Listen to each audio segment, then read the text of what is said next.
euh, on avait écrit qu'on parlait de la foi, mais il y a un petit changement. Parce qu'en fait, justement, je me demandais hier soir, ce matin et avant-hier aussi, qu'est-ce que j'aurais dit par rapport à la foi, ou comment on aurait continué à alimenter ces discussions très profondes. Mais j'ai eu une petite illumination Jésus m'a illuminé, qui me disait qu'il fallait parler d'une autre petite chose qui est très très importante, la conversion. Et le type de conversion, comment la conversion agit sur les gens, et quels sont les types de conversion. Alors, selon mon petit parcours et selon comment Jésus m'a illuminé par rapport à ça, il y a deux types de conversion. La conversion comme Saint Paul et la conversion selon comme il a eu l'apôtre Pierre, Saint Pierre. Donc on va parler de la première. La première conversion. Paul ou Pierre? Paul. Saint Paul, en fait, lui, il était contre les chrétiens. Il était complètement... il se battait contre les chrétiens. Il se battait avec toutes ses forces contre Dieu, contre Jésus, contre les chrétiens, parce qu'il ne connaissait pas Jésus. Mais dans le fond, il avait un cœur qui était bon. Donc un jour, Jésus se montre à lui pendant qu'il était dans le chemin de Damasque et il fait tomber du cheval. Il devient aveugle et puis lui parle en lui disant « Pourquoi tu te bats contre moi? Pourquoi tu as toute cette haine contre moi? Moi je suis ton Dieu, je suis le Sauveur. » Et là, il a compris qu'il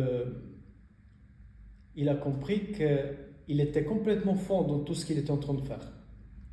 Il a eu un complet changement de sa vie. Parce qu'il a rencontré Jésus dans sa vie d'une manière très forte, très vivante et très présente. Et il a complètement changé son schéma. Donc là, il y a eu, comme on dit, le Saint-Esprit, l'Esprit de Dieu qui est rentré en lui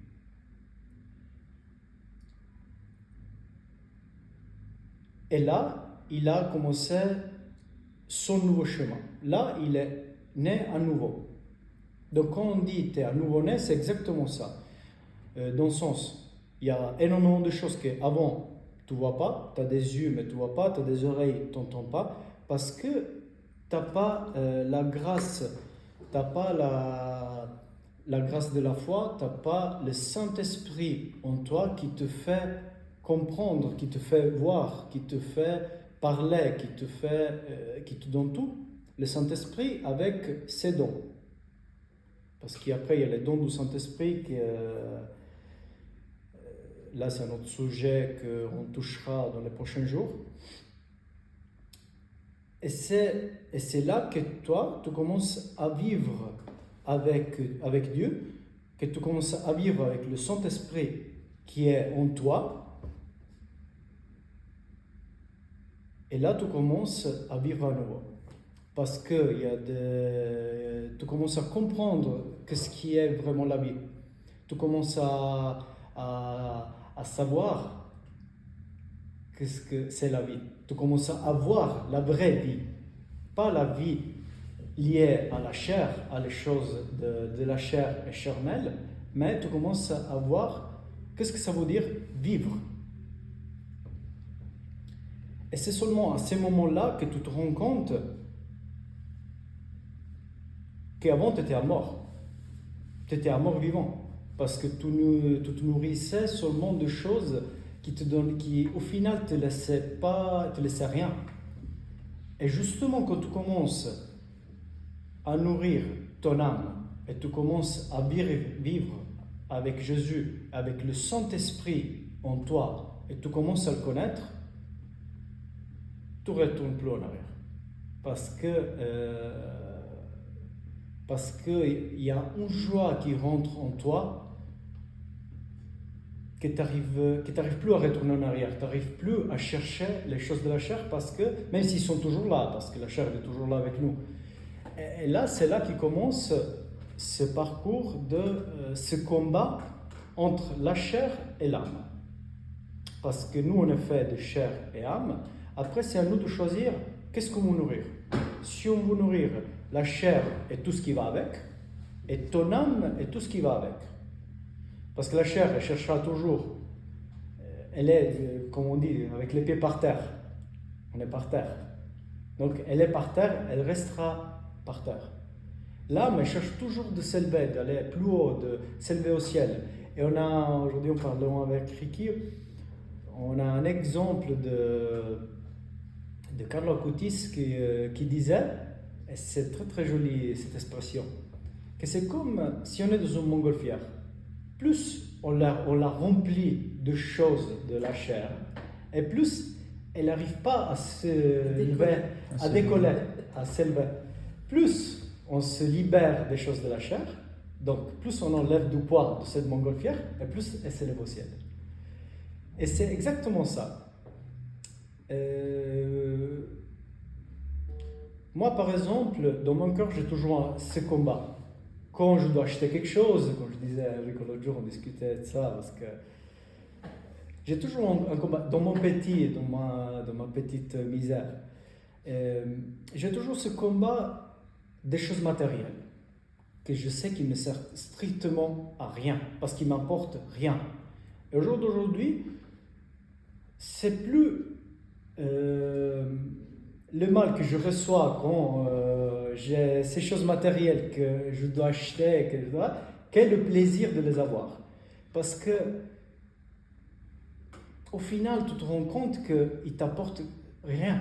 Et ce temps-là que tu es en train de prendre pour ces choses-là, que tu es en train pour moi de perdre pour ces choses-là, quand tu les utilises pour parler de Jésus, qu'il est là avec nous aujourd'hui, et tous les jours avec nous, et tu les utilises pour parler avec lui, pour être présent avec lui, et pour nourrir l'âme,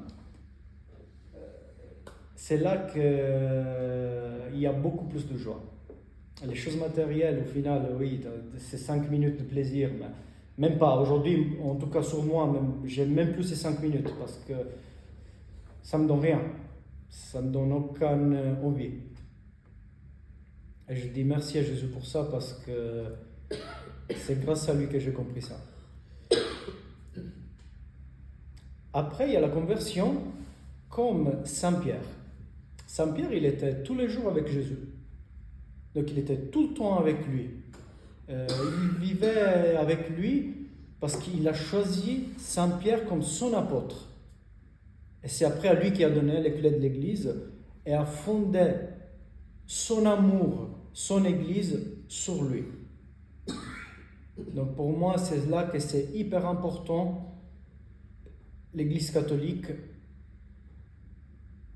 c'est la coule, comment on dit la coule? Le berceau. Le berceau, exactement, de la foi. C'est le berceau de Jésus. C'est le berceau du Saint-Esprit, de Dieu. Et je vais revenir après sur ma conversion. Donc il y a la conversion comme Saint-Pierre. Saint-Pierre, il vivait tous les jours avec Jésus. Mais jusqu'au dernier moment, il a dit 3 fois, il a régné 3 fois lui. Donc il n'avait pas vraiment à 100% eu l'infusion du Saint-Esprit sur lui jusqu'à ce moment-là. C'est après, quand Jésus est mort, est revenu à lui, qui est qui est venu dans les apôtres, qui a dit, moi j'ai vaincu la mort, comme je vous avais déjà dit. Et là, il y a eu toujours le phénomène de l'infusion du Saint-Esprit, et il y a eu la complète conversion de Saint-Pierre. Donc, il y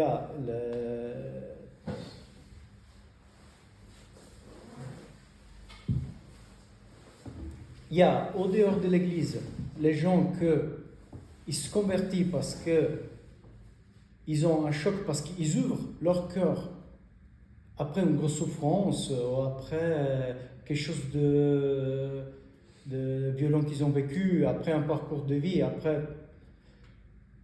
et ils se mettent à genoux devant Jésus, ou en ouvrant leur cœur, en lui disant, moi je mets toutes mes souffrances à toi, si tu es là, viens à moi. Et c'est là qu'il y a cette conversion, et il y a la conversion de l'église catholique. Moi par exemple, j'ai toujours vécu dans l'église. Depuis que j'étais petit, j'ai eu la grâce que mes parents, ils m'ont toujours donné cet amour qui est pas de la chair, qui va au-delà de... Parce que c'est un amour qui venait à moi à travers Jésus. Donc Jésus mettait son amour dans mes parents, et mes parents, ils me le transmettaient. Donc c'est un amour que tu ne peux pas le décrire. C'est immense. Moi aujourd'hui, j'ai une mauvaise mémoire, j'ai tout oublié, comme je vous avais déjà dit dans une autre vidéo. Mais cet amour que mes parents ils m'ont offert, je l'ai toujours ici. Et je me souviens tous les jours, même aujourd'hui. Donc j'étais tout le temps dans l'église. On a fait même des messes dans ma maison. Parce mes parents ils ont dit oui à Jésus. Et Jésus, il nous a donné une nouvelle famille. Une famille faite de prêtres, de sœurs, une famille qui était magnifique. Et donc on les avait tous les jours à la maison avec nous. Donc regardez la joie que j'avais toujours avec moi, et je ne m'en rendais même pas compte, je me rends compte aujourd'hui. Et donc, c'est là que cette conversion vient petit à petit. Donc ce n'est pas une conversion qui a un choc d'un coup où tu changes complètement ta vie, mais c'est ta vie qui commence à changer petit à petit, parce que tu fais marcher Jésus avec toi dans ta vie depuis toujours en fait. Les deux, ils amènent au même but au final. Ils amènent à la sainteté. Ils amènent à dire, oui Jésus, je suis là avec toi, fais de moi ton projet. Et c'est là que je veux vraiment me battre, parce que chacun de nous est hyper important aux yeux de Jésus. Hyper important. Chacun de nous est unique aux yeux de Jésus. Parce qu'il nous aime uniquement pour comme on est. Il nous a créé un pour un avec ses défauts, avec ses faiblesses, avec tout. Et il nous aime avec nos faiblesses. Mais vraiment, il a un projet pour chacun de nous. Qu'on soit converti comme Pierre ou qu'on soit converti comme Saint Paul. Mais tous, on est appelés à la sainteté, et tous, on est appelés à parcourir le projet que Jésus a fait dans notre vie. Avant encore qu'on soit né, avant encore qu'on soit dans les projets de notre père et de notre mère, lui, il avait déjà un projet pour nous. Mais pour ça, il faut chercher cette conversion. Il faut la chercher dans toutes les manières. Il faut la chercher et il faut la nourrir dans toutes les manières. Parce que c'est là qu'il y a après bien ce combat entre la chair et l'âme. Parce que la chair, elle nous demandera toujours, elle nous cherchera toujours. Elle nous demandera toujours parce que, comme on disait avec Ricky avant, comme Jésus a un projet pour nous, et il essaie de nous le faire comprendre dans toutes les manières, à plusieurs reprises, à chaque fois, ni une fois, ni deux fois, ni trois fois, lui il est toujours là avec les bras grands ouverts. Et ils nous disent, j'ai un projet pour toi parce que tu es unique. Toi, j'ai des choses tellement beaux et tellement énormes pour toi, pour ta vie, à faire, que toi tu n'imagines même pas. Dis-moi simplement oui. Même à mes pieds, tes faiblesses. Moi je les prendrai tous. Comme on voyait dans la vidéo, très touchant. Lui, il est mort dans la croix pour prendre toutes nos faiblesses, pour prendre tous nos péchés, pour prendre toutes les choses mauvaises de notre vie. Donc, lui, il est là pour nous.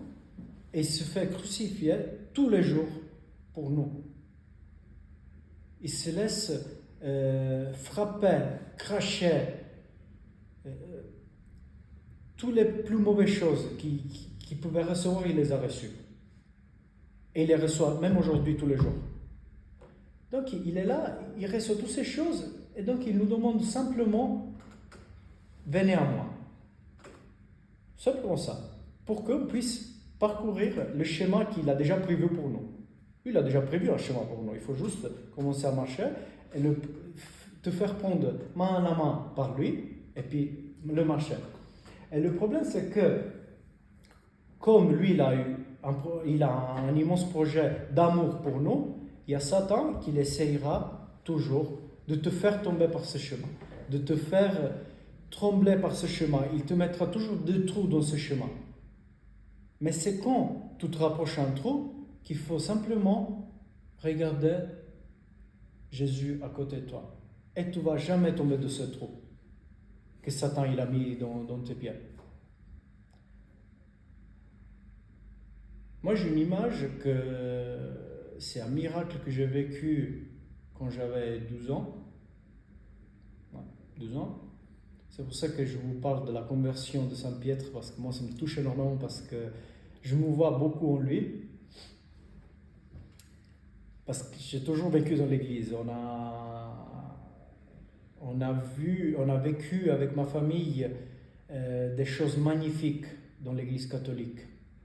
Les meilleurs moments de ma vie, je les ai vécus dans l'église.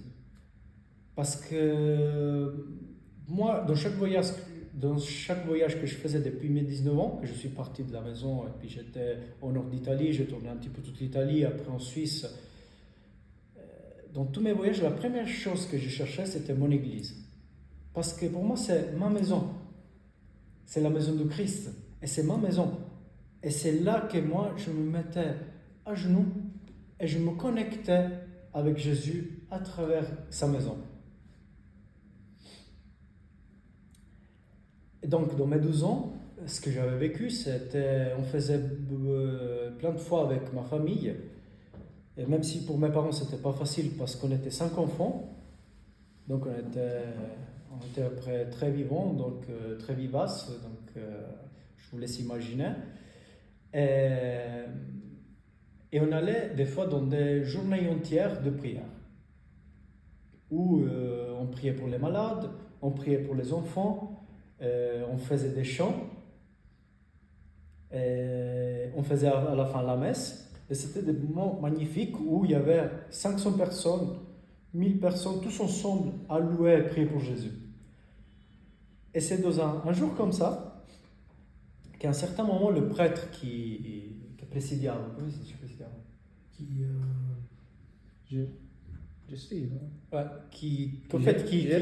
Qui gérait ces journées, qui voulait prier pour les enfants. Et donc il